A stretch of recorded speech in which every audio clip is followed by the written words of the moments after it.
Hello student, आज की इस वीडियो में UP board class 12th English और देख सकते हैं मॉडल क्वेश्चन पेपर 2022 इसका पूरा सलूशन देने वाला है ए टू जेड, मतलब कि सभी क्वेश्चन का सलूशन आपको मिलने वाला है।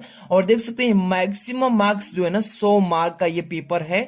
अगर इस मॉडल पेपर को जो यूपी बोर्ड ने जारी किया है इसको अच्छे से तैयार कर लेते हैं तो 50 नंबर का क्वेश्चन सेम बोर्ड एग्जाम के क्वेश्चन में आपको देखने को मिलेगा। तो मैं कहता हूं कि इसको अच्छे से पूरा तैयार कर लीजिए, अभी भी आपके पास 2 दिन का टाइम है, ठीक है। और अच्छे से एक एक चीज को, एक एक सब्जेक्ट को तैयार कर लीजिए। देखिए जो मॉडल पेपर है 2022 के बच्चों के लिए इंग्लिश क्लास 12th का है, इसका मैं मॉडल पेपर का सोल्यूशन 2 भाग में अभी तक करा चुका हूं। और आज की इस वीडियो में लेक्चर है, मतलब कि जो सेक्शन डी है वही आज की इस वीडियो में बहुत इंपॉर्टेंट है। आज की इस वीडियो में 40 नंबर का केवल मैं क्वेश्चन बताने वाला हूं, तो समझ लीजिए 40 नंबर कितना इंपॉर्टेंट है। तो सबसे पहले नंबर देखिए, सेक्शन ए जो रीडिंग है इसका, और यहाँ पे थोड़ा सा आगे चलता हूं, सेक्शन बी जो है राइटिंग, इसका दोनों का वीडियो मैं एक साथ बनाया हूं, ठीक है। इसका अगर नहीं देखें तो यहाँ पर आई बटन पर क्लिक करके इसको जरूर देखकर तैयार कर लेना। और इसके बाद मैं बात करूं तो इसके आगे चलिए, ध्यान से देखते चलिए। यहाँ पे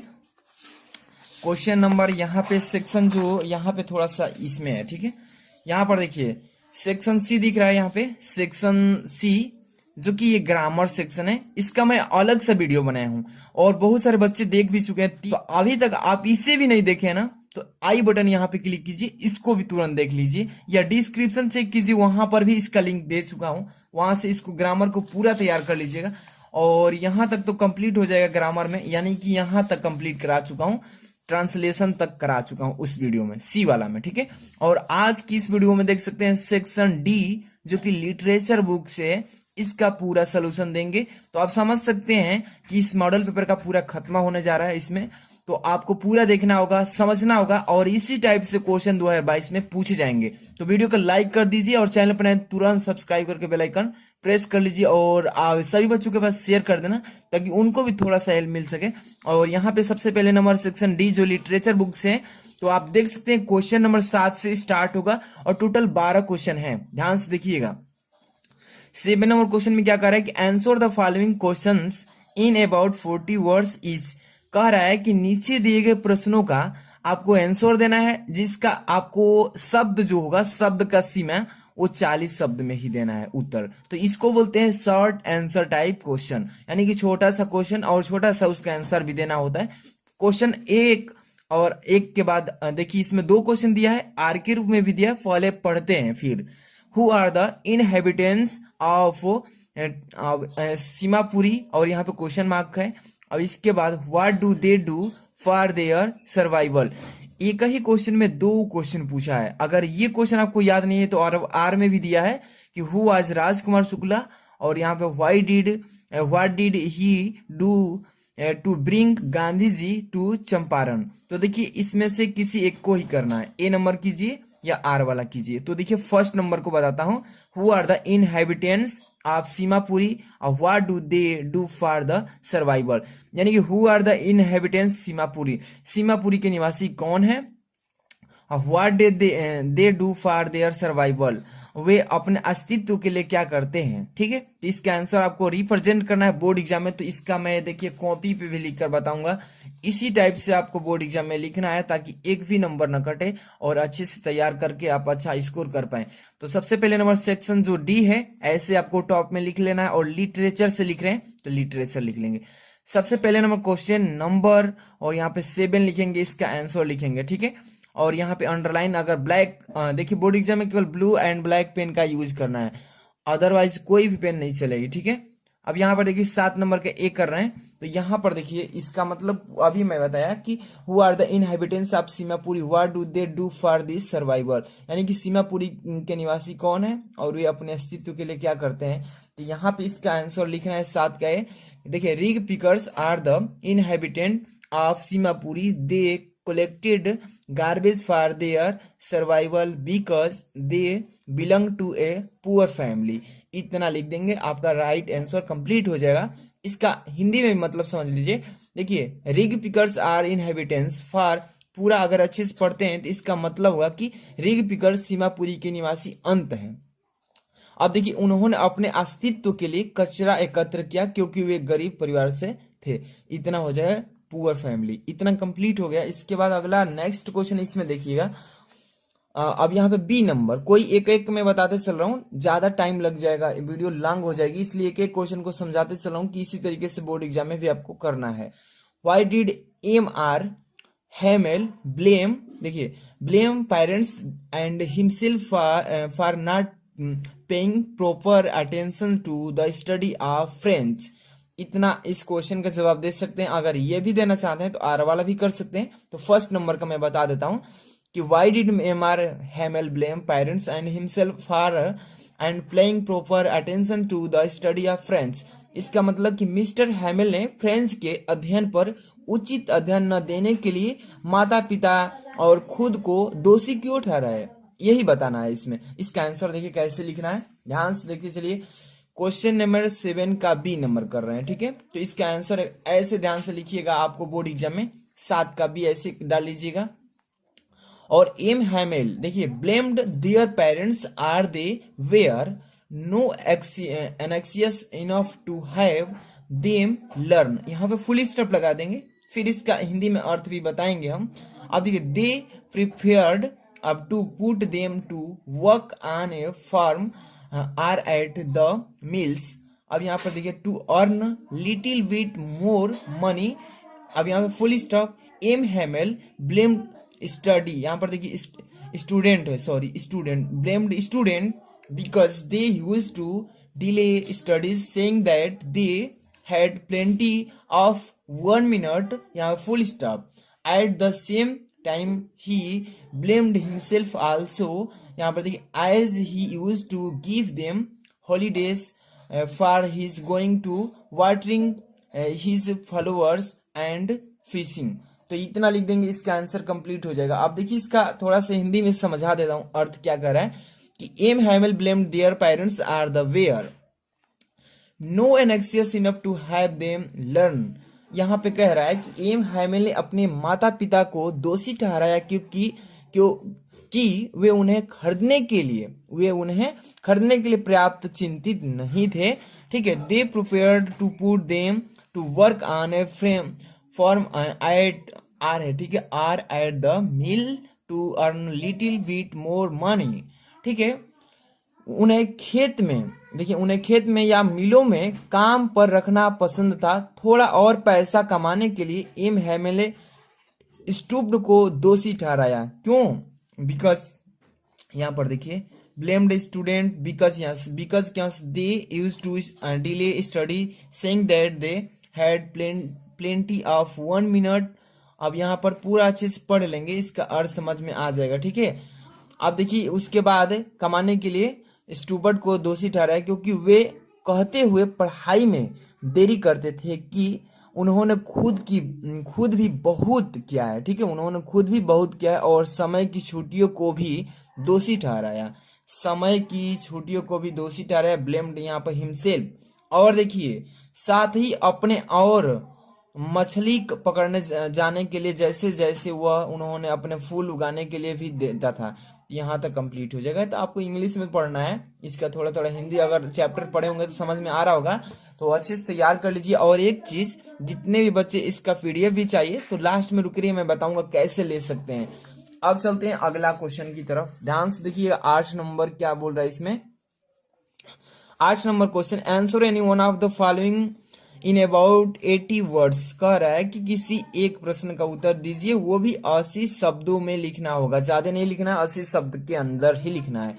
फर्स्ट एंड सेकंड ए और बी दोनों में से किसी एक का आंसर दे सकते हैं। फर्स्ट नंबर पढ़ते हैं, all we have to fear is fear itself, full stop. Justify this statement on the basis of the lesson deep water. इसमें कह क्या रहा है, आपको अच्छे से पढ़ना है। प्रश्न क्या बोल रहा है कि हमें बस डरना है, डर ही है गहरे पानी। पाठ के आधार पर इस कथन की पुष्टि कीजिए, यही तो बोल रहा है इसमें, इस पाठ की इस कथन की पुष्टि करना है। तो इसका आंसर आपको कैसे लिखना है, ध्यान से यहाँ पे देखिएगा। एक एक क्वेश्चन का आंसर आपको मिलेगा और हम आपको अच्छे से पढ़कर भी समझाएंगे कैसे तैयार करना है इसको। तो ध्यान से देखते रहिए, लाइक नहीं किए तो कर दीजिएगा।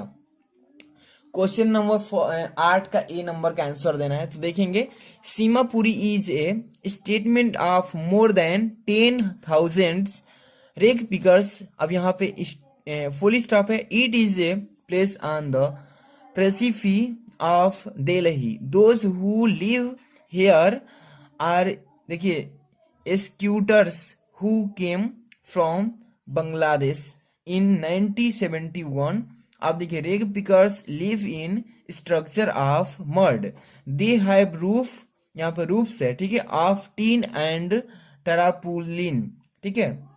अब यहां पर देखिएगा, there is no sewage draining or running water, अब full stop, they live here without an identity and without permits. अब यहाँ देखिए, food is more important for them than their identity. अब यहाँ पर देखिए, children grow up to become parents in survival, ठीक है।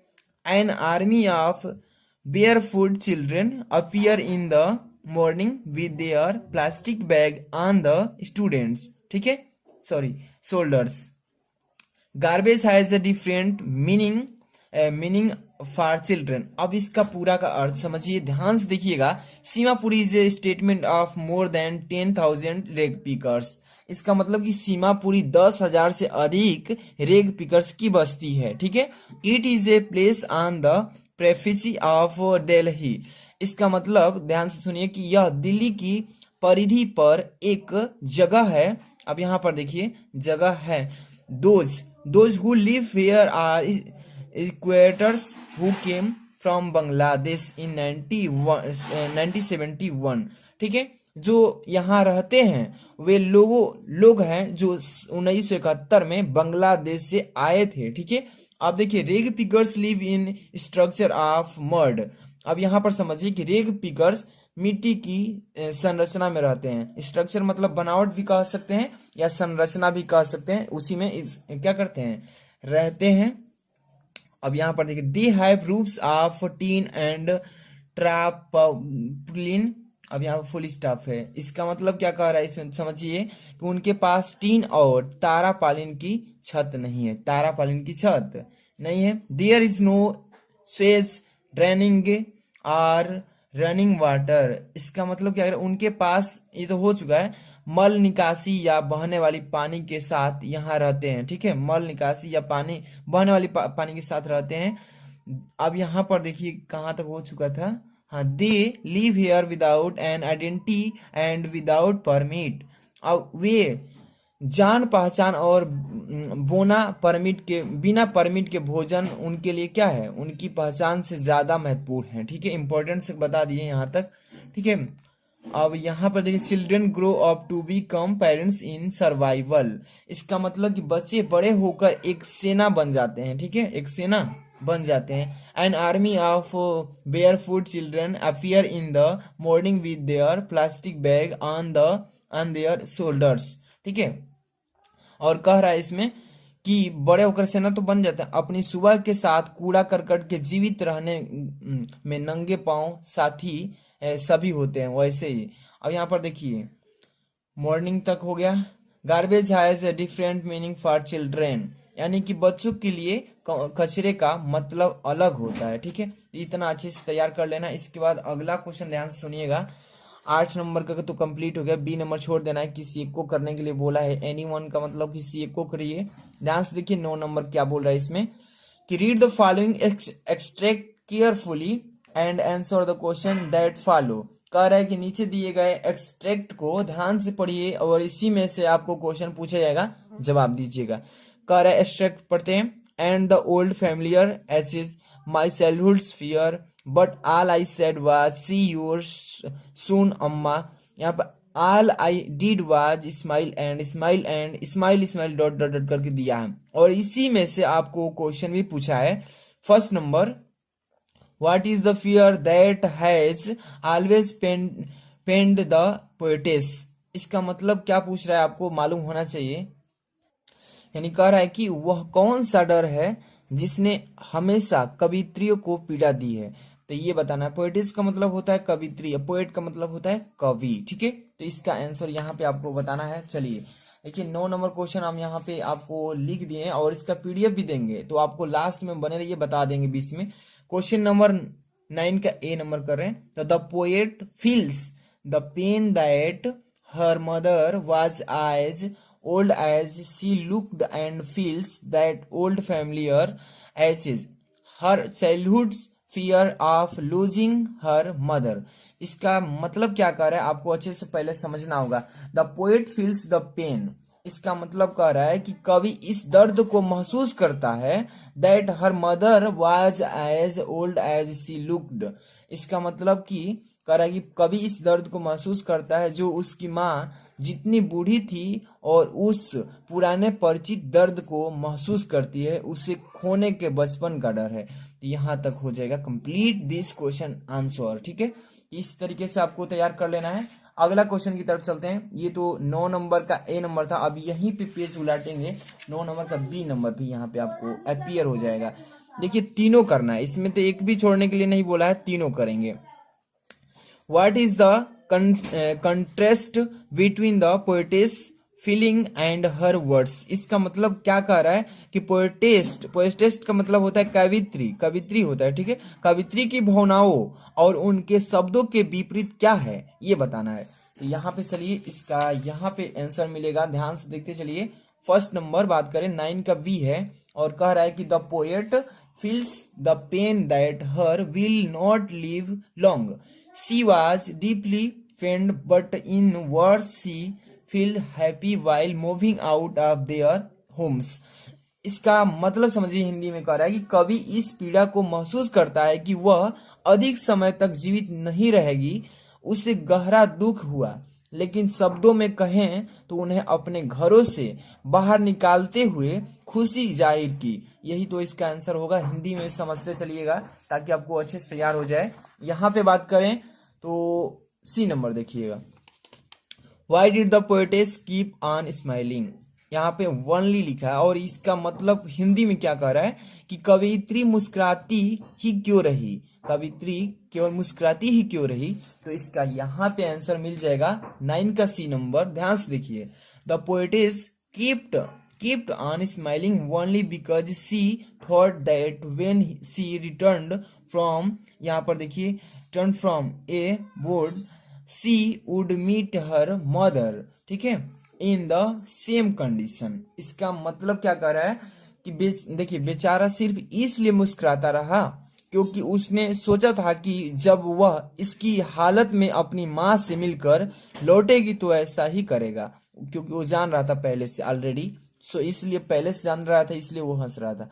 अब हम आगे बात करेंगे अगला नंबर क्वेश्चन। ध्यान से देखिए 10 नंबर जो क्वेश्चन पढ़ रहे हैं ना काफी इंपॉर्टेंट है और ये क्वेश्चन आपका 4 नंबर का है, सिंपली सा क्वेश्चन 4 नंबर। क्या बोला है कि right the central idea of any one of the following poems, नीचे दिए गए पोएम्स में से किसी एक पर आपको सेंट्रल आइडिया लिख देना है। ठीक है, keeping quiet, a thing of beauty, aunt Jennifer tigers. तो देखिए इस पर मैं 2 पर वीडियो ऑलरेडी बना चुका हूँ, 1-1 लाख बच्चे इसको देख लिए हैं बहुत कम समय में, और इसका वीडियो मैं दे देता हूं, देखिए डिस्क्रिप्शन चेक कीजिए, देखिए एरो इसी कोना पर दिख रहा है ना नीचे ऐसा तीर, उसको क्लिक करेंगे तो आपको वहां पे लिखा मिलेगा सेंट्रल आइडिया कीपिंग क्वाइट, उसको क्लिक करके आराम से देख लीजिएगा 4 नंबर वहां पे कंप्लीट हो जाएगा। या आप ए थिंग ऑफ ब्यूटी उस दोनों को दे देंगे वहां पे, आप देख लीजिएगा, और हो सकता है तो आई बटन पर भी यहाँ पर भी क्लिक करके देख सकते हैं। ठीक है, इसको बताने से कोई फायदा नहीं है क्योंकि 2-2 बार बता भी चुके हैं। आगे बात करते हैं 11 number question, answer the following questions in about 40 words each. कह रहा है कि देखिए जितने भी क्वेश्चन है इसमें 2 क्वेश्चन का आंसर देना होगा 11 नंबर में से और 40 शब्दों के अंदर ही देना है। ठीक है, फर्स्ट नंबर क्या बात कर रहा है कि what things on the third level were different from those on the other level, यही क्वेश्चन कर रहा है और इसका अर्थ क्या होगा हिंदी में आपको मालूम होना चाहिए। कि देखिए कह रहा है कि what things on the third level were different from those on the other levels, कह रहा है कि तीसरे स्तर पर कौन सी चीजें अन्य स्तरों से भिन्न होती है, मतलब भिन्न है, तो वही पूछा है। तो चलिए यहाँ पे इसका आंसर हम बताते हैं।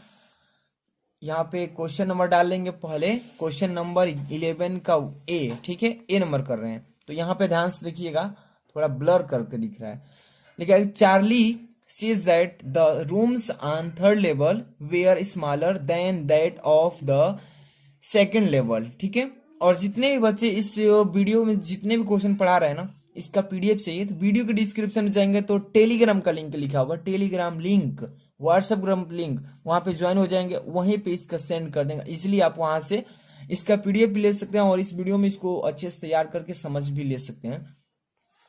तो देखिए, Charlie says that the rooms on third level were smaller than that of the second level, there were fewer tickets, windows and trains gates, and the information both in the center was wood and old looking. There were open flame gas lights and brass spitons on the floor. इतना अच्छे से लिख देंगे और इसका अर्थ भी समझ सकते हैं। कह रहा है इसमें कि चार्ल्सी सेज मतलब कि चार्ल्सी का कहना है कि, दैट मतलब होता है कि चार्ल्सी का कहना है कि the rooms on the third level was smaller, यानी कि तीसरे स्तर के कमरे दूसरे स्तर के कमरे से छोटे हैं, है ना। सेकंड लेवल से मतलब तीसरे स्तर के जो कमरे हैं दूसरे स्तर के कमरे से क्या है, छोटे हैं। अब यहां से देखिए, there were favoured tickets, windows and train gates and the information booth in the centre was wood and old looking. इसका मतलब क्या कह रहा है, ध्यान समझिए कि टिकट, खिड़कियों और ट्रेन के पौधान जो होता है ना कम थे और उनके केंद्र में लकड़ी और पुरानी लॉकिंग दोनों की जानकारी थी, ठीक है। There were open flame gas light and brass spittoons on the floor. इसका मतलब क्या कह रहा है कि फर्श पर खुली और गैस लाइट और पीतल के स्पॉटन थे, ठीक है। तो ये हो जाएगा इसका राइट आंसर। ऐसे ही आपको तैयार करना है। अगला क्वेश्चन की बात करते हैं तो यहाँ पे अब बी नंबर 11 का बी नंबर करेंगे। अगर आपको ये नहीं आता है तो आर में भी दिया है, इसको भी आप कर सकते थे, लेकिन मैं एक एक बता रहा हूँ। देख रहे हैं ना, काफी लंग वीडियो हो जाएगी, इसलिए आपको नहीं आएगा तो कमेंट बॉक्स में बताइएगा, उसका भी सोल्यूशन अलग वीडियो में कर देंगे। बट आपको यहाँ पे एक एक चीज को समझते चलना है। बी नंबर पे ध्यान दीजिएगा, क्या बोला है कि why did the maharaja decide the suffer the huge loss instead of allowing the British officer to get photographed with the hunted tiger. और यहाँ पे क्वेश्चन मार्क है, क्या बोल रहा है इसको समझिए पहले हिंदी को। कह रहा है कि ब्रिटिश अधिकारी को शिकार किए गए बाघों के साथ फोटो खिंचवाने की अनुमति देने के बजाय महाराजा ने नुकसान का फैसला क्यों किया, यही पूछ रहा है। तो इसका यहाँ पे आंसर हम बता देते हैं, B number.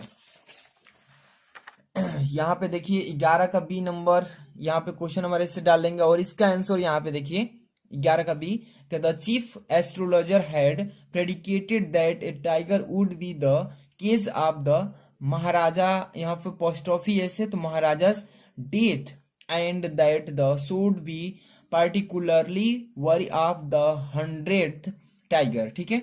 So the maharaja set out on a tiger hunt and was, यहाँ पर रादर है, ठीक है, anxious to kill the 100th tiger who could be the cause of his death. इसका अर्थ समझेंगे तो इसलिए आप याद भी कर सकते हैं, ठीक है। तो देखिए ध्यान से, the chief astrologer had predicted that tiger would be the cause of the maharaja's death and that the should be, मतलब पूरा लंबा है, इसका यहां तक समझा रहे हैं पहले, ठीक है।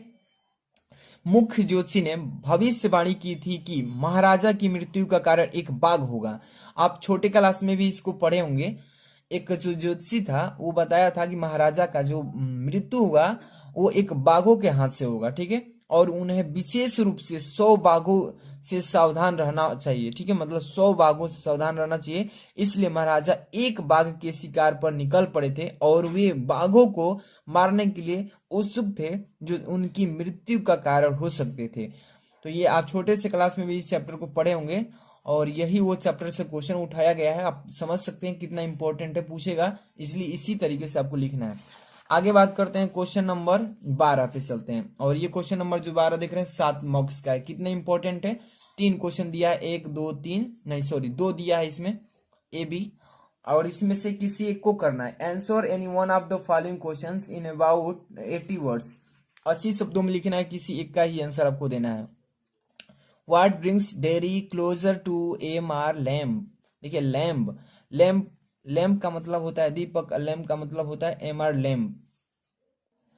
क्या कह रहा है कि what brings Derry closer to M R. Lam, इसका मतलब क्या डोरी को मिस्टर लैम के करीब लाता है। तो यहाँ पे इसका आंसर पहले समझ लीजिएगा, फिर आगे की बात करेंगे, है ना। क्वेश्चन नंबर 20A, ठीक है। Mister lamb spoke words of encouragement, hope and zest for life which no one had ever spoken to him. अब देखिए, he makes the boy aware of his physical, अब यहाँ पे फुल स्टॉप है, physical strength and explain the importance of emotional, ठीक है, emotional, फिर full stop, will bring this, sorry यहाँ फुल स्टॉप नहीं है, यहाँ full stop, this realization draws him closer to the old man. इतना लिख देंगे, क्लियर हो जाएगा इसका आंसर। क्या कह रहा है कि श्री यहाँ पे लैम्ब है ना, लैम्ब श्री लैम्ब ने अतिक्रमण की आशा और जीवन के उत्साह के ऐसे शब्द कहे कि जो किसी के ने उसे कभी न कहे थे, और वह लड़के को उसकी शारीरिक जानकारी देता है कि शक्ति और भावनात्मक कल्याण के महत्व की व्याख्या करें, और यह एहसास उससे बूढ़ा आदमी के करीब लाता है। इतने में आपका इसका करेक्ट आंसर कंप्लीट होगा, और इस मॉडल पेपर का पूरा कंप्लीट वीडियो आप देख लीजिएगा। बता देंगे डिस्क्रिप्शन में जाएंगे तो पहले नंबर आपको इंग्लिश का मॉडल पेपर का फर्स्ट वीडियो मिलेगा, सेकंड वीडियो मिलेगा, और ये तो आप देख ही रहे हैं, थर्ड हो जाएगा कंप्लीट। 3 वीडियो में इसका मॉडल पेपर का समाप्त हो चुका है। लाइक कर दीजिए, लाइक नहीं किए तो शेयर भी कर दीजिए अन्य बच्चों में, और डिस्क्रिप्शन में जाएंगे तो वहाँ पे बहुत